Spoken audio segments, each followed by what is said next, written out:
Het Cambuurjournaal wordt mij mogelijk maken door KKFH Kozijnen, Nieuwniel.com Herenmode en Vierdag Vermogensbeheer.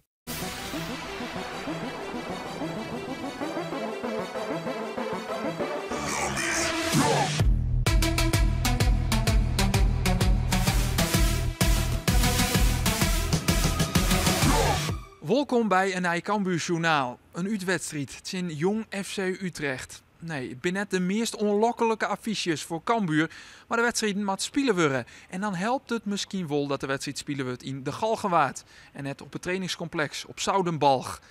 Cambuur weet dat Jong Utrecht een reuzendoder is, dat Jong Utrecht een potentiële bananenskiel is. Want zowel FC Grains als de nummer 1 Roda JC verleren van Jong FC Utrecht. Ja, bananenschil klinkt bijna nog, ben ik oneerbiedig, dat je van Groningen en van Roda weet te winnen. Dan ben je meer dan een bananenschil, dan ben je gewoon een hele goede ploeg. Het fijne is wel van Jong Utrecht, ze hebben een hele duidelijke speelwijze. Er zijn wel eens jong teams waar je heel benieuwd bent wie gaan er spelen, wat is de formatie, gaan ze heel veel inzakken of hoog druk zetten.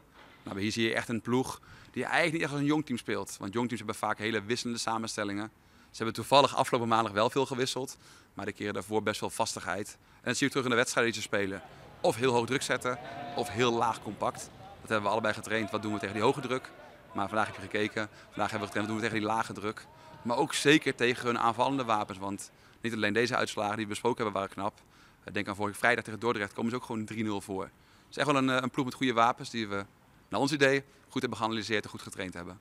Onvierde Daniel van Kaam keert waarom bij Cambuur in de basis. Hij voelt verliezen weekend in de wedstrijd in Willem II al in de eerste helft uit. Maar gelukkig, het valt alweer een slag ta. Hij gaat beter, ja. En fit genoeg, ja. Ja, want je viel uit vorige week, al in de eerste helft. Nou, dat doe je niet uit luxe, zal ik maar zeggen. Waar had je last van? De week daarvoor had ik al een tikker opgekregen. Dat is de aanhechting van de knie naar de kuit. En nu eigenlijk het eerste moment bij die kopbal, bij die tweede paal, kreeg ik weer een tikker op. Ja, dat is eigenlijk vergelijkbaar met zo'n telefoonbordje, weet je wel, met je elleboog. Vorige week ging het nog weg, alleen toen, ja, na dat moment voelde ik het bij elke stap. Had ik het nog wel geprobeerd, maar dan is het beter voor het team. En voor mij uiteindelijk dan ook wel als er iemand echt fit in staat. Hoe blij ben je dat jullie in de Galgenwaard spelen? Heel blij, ja. Nee, we zagen net op de beelden ook van Jong Utrecht. En dan zie je dat complex.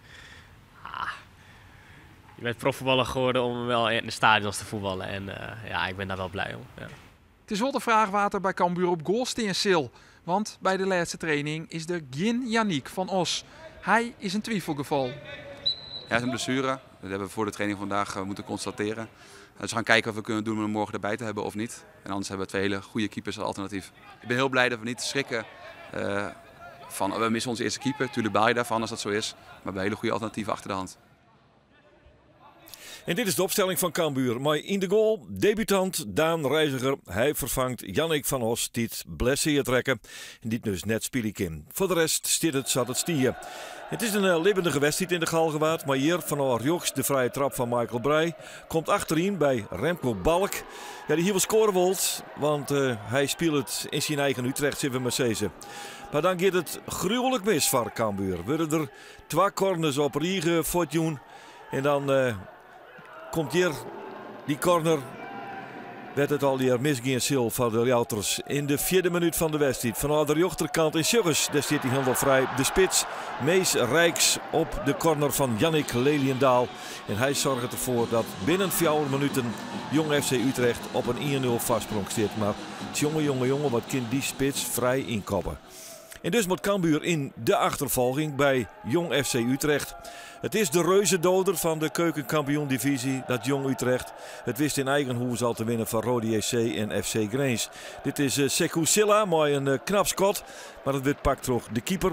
Hele lange keeper, Kevin Gardella. Hij met meer dan 2 meter en hij pakt deze bal bekwaam. Maar Cambuur ziet het op een de onval weer via Michael Breij. Leidt hem naar de linkerkant. Kan daar opvangen worden. Ja, bij Van Kaam. En die tikt hem in de hoorn, de uitstutsen hoorn van Olivier van Eldik hoorn. Ja, Tom kom heeg, dat is duidelijk. En het is ook helder, want daar komt die bal in de hoorn van Eldik. En dan moet je er online worden van een penalty. En dat doet uiteraard Milan Smit. Hij kegelt hem erin. En dat betekent de 5e penalty die hij rekken zit. Hij had ondertussen 6 doelpunten maken voor Cambuur. En er komt net een keeper on en ze binnen alle keren weer roos. 1-1, de stand is in likwicht. En dan kun je dus verder voetballen, Sonja Sezen. Maar hier een goede actie van Jeremy van Mullen. Die te verzorgen dat de bal in de bezit komt van Cambuur. Milan Smit, ja, dit is wat al te druistig van de spits van Cambuur. Maar toch, het weer wel symptomatisch van de wedstrijd. Want Cambuur die lutst de touwtjes aan, pakt het initiatief en creëert de kansen. Michael Breij brengt de bal bij Van Mullen. Van Mullen. Achteruit naar Silla. Silla schucht eens even. Mikt hem dan de 16 meter in. Verder de Jong. Oeh, die hier een beter lot verzinnen. Uit de draai. De middenvelder van Cambuur. Verder de Jong. Zit de bal correct naast. En zo komen we in de slotfase van de eerste helft. Van die momenten dat je absoluut zwart moet dat er geen doelpunt valt. Nou ja, je viel hem aankomen. Want wat gebeurt hier? Het is wat knullig uitverdedigd. Bal komt erop. De hoek van de 16 meter zo'n beetje. Voor de voeten van de man die het nou zien eren eventjes helemaal hier bezet. Hij krult hem er prachtig in. Tobias Augustinus Jensen. 2-1 Reeston. Een enorme domper voor Cambuur op slag van Reest. En wat gebeurt hier? Nou 3 minuten in de tweede helft. Ja, die keeper liet de bal dus los. En dan is het balk die er maar in zit. Maar nee, ze zei het kiersvjochter Wouter Wiersma. Nee, er is iets onreglementairs gebeurd. Ja, dan zou het wijzen dat de keeper onvallen. Of die keeper had hem in de hand. Even zien wat hier gebeurt. Nou, hier gebeurt net zo volle. Daar zou wat gebeurt waar ze kennen mooi van Kaam die het lief erin zet. Hoe dan ook, het liep het een goed doelpunt te wezen. Maar de schiedsjochter jouwt hem net, hij kat hem aan. En zo bleef het 2-1 voor Utrecht. Maar het is Cambuur dat onzet. Hier, maar Younes El Hilali, die in de basis verschijnt is bij Cambuur. De Ljouters op jacht naar de liekmaker. We zitten in de 58e minuut van de wedstrijd. Hier is het Van Mullen die een prachtig stekpaas voortjouwt aan Silla. Silla mooi de voorzet. Het schot van Milan Smit wordt afblokt. En daar zit hij. Ja hoor, voor de tweede keer in 1 week. Younes El Hilali, de Italiaanse onkeep van Cambuur, die peert hem er uiteindelijk in. Eerst is het nog de keeper Kevin Gardella die het redding brengen kan. Maar dan blijft het toch 12-12. En dan zoen je ze A, op zijn meest niks, maar dan ook helemaal niks meer voor Jan. En B, eigenlijk zien dat je door winning door de strepen krijgen kunnen. Dit is Milan Smit op de punt van de 16 meter. Voorzit van Smit en daar het kopbaltje van Michael Breij. Daar werd Uldrikes, die dek in de basis verschijnt weer, er echt nog bij ziet. Net echt lekker communiceert. Breij bleef frustreerd zittend achter in de 16 meter. Maar het is Cambuur dat op jacht gaat naar de 3-12. Maar dan is hier het balverlies van Van Mullen op het middenveld. En de kan FC Utrecht eruit komen. Helemaal je ongelooflijk oppassen. Nou, dit Scott, daar zal net de mensen wekker van lezen. Dat gaat heel goede goal van de keeper van Cambuur, Daan Reiziger. En zo kunnen de Ljouters maar wel op ziek naar een eigen doelpunt. Uldrikes uit de draai. Ja, net echt lekker. Get ik 4 naast. De spits hier zou graag scoren wilt, want dan weet je dat je weer wat meer in de vorm komt die Cambuur graag van hem zocht. Vrije trap voor de Ljouters. Kan die inskeerten worden? Oei, Van Mullen. Dat hier misschien wel meer in zitten als ter de pantoffel goed in krijgt. Maar dat krijgt hij net. En zo bleef het 12-12 en liek het al hier in de Galgenwaard op een liek speeltje uit te draaien. Liek het uit te draaien, want hier komt Utrecht nog een keer. Oh, wat wordt Tolder verrast en wat wordt de keeper echt verrast. Jongen. Rafik El Arguoui. Hij zit hem erin. Hij doet het shirt uit, dat kost hem een gele kaart uiteraard, maar dat zal hem vastwezen. Maar hier gaat het helemaal mis. Het stekbaltje is mooi, hè? Maar hier liet Tol hem toch echt wel helemaal verrassen. Terug die onvaller van FC Utrecht. En ook de keeper Daan Reiziger kinder net meer bij. En dat betekent dat het 3-12 wordt voor FC Utrecht. Nou ja, alles op alles. Voorzet daar. Oei. Daar hier een pantoffeltje in onkinnen. Dan hier het nog Kleerwest. Maar dat slag het net. En dus is dit het einde van de wedstrijd. Is Cambuur het slachtoffer van de dadendrang van FC Utrecht. Ze verliezen met 3-12 in de Galgenwaard. We willen volbak beginnen en een signaal afgeven. Met tussen woorden en daden zit soms een verschil. Wat jullie wel goed doen is terugkomen van een achterstand 2 keer. Daar kun je in ieder geval de vechtlust wel weer aan afzien. Maar ja, je bent ook op zoek naar rendement. En dat hebben jullie niet weten te creëren. Is dat wat je ploeg verwijt? Nou, kijk, normaal gesproken als je 2 goals maakt, mag het ook wel gewoon een keer genoeg zijn. 2 goals maken om te winnen. 3 tegengoals is sowieso te veel. En vooral ook, kijk, ze hebben niet veel kansen gehad. Maar de kansen hebben we ook echt wel opengelegd. Dan was er nog het moment dat de bal wel in het doel ging bij de tegenstander. Ja, ik zie dat 1 keer van hele verre afstand. Ik dacht, hij zal de keeper wel hebben gehinderd. Ik heb het even teruggekeken, maar er gebeurde eigenlijk niks volgens mij. Volgens mij is jullie een doelpunt onthouden. Ja, die heb ik wel van meerdere kanten gehoord dat het zo was. Dus ik denk dat het klopt. Ik geloof jou ook wel. Maar dat is geen excuus voor deze nederlaag. Nee. Maar die derde, ja, je keeper heeft gezegd, die reken ik mij aan. Die had ik moeten hebben. Ben je het daarmee eens? Weet ik niet. Ja, dat is moeilijk te zien van de zijkant. Ik weet wel dat hij dan het eindstation was van een reeks fouten. Dat een speler zo ver kan komen. Ook weer einde wedstrijd bij 2-2. Op de achterlijn. Ja, denk aan Helmond Sport, die eindfase. Waar we 1-1 staan. Je moet beseffen, het is 1-1 en een moeilijke uitwedstrijd. Want het is hier gewoon moeilijk.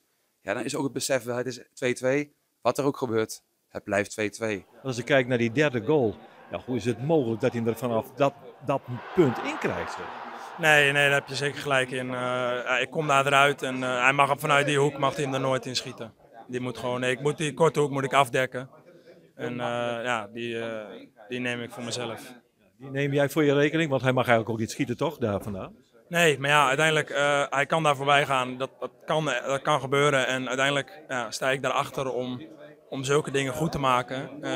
Het is natuurlijk zuur voor mij dat die bal dan vanuit daarheen gaat. Ik probeer me groot te maken en hij schiet hem net via mijn hand er nog in. En dan weet je, dit is over en voorbij, want dan is het diep in de tijd, hè? Nee, eerst het schiet al door je hoofd heen, maar dan heb je hebt altijd hoop. Je hebt altijd hoop dat net dat balletje goed valt en dat je toch nog die gelijkmaker maakt. Maar wat je zegt, krap tijd. Hoe kijk je nu terug op dit debuut? Want ik kan me zo voorstellen dat op zijn minst mixed feelings moet geven. Ja, absoluut. Het is een debuut met een smetje erop. En waar we al mee begonnen, je hoopt hem winnend af te sluiten. En met een schoon doel. Nou ja, en dan maak je in de laatste minuut, moet je dat doelpunt voor je eigen rekening nemen. En dat voelt het zuur, want je ziet dat de jongens keihard werken en dan in principe lijkt je vallen. En dan is dit de stand. Bij zo'n wedstrijden staat Rode JC met 18 punten bovenaan. VVV Venlo op 14. Grains in Cambuur op 13. En daar komt een hele trits ploegen nog redelijk dicht achterom. Onderaan Telstar en Jong Ajax bij de HW 1 puntje uit de competitie helle ontnota. Ontzaf hier dit Cambuur Journaal. Volgende week is er op een nij een wedstrijd in een jong ploeg. Dan komt PSV op bezieten in het Cambuurstadion. Betekent dat wij er op sneuwen binnen bij een nij Cambuur Journaal. Ontan.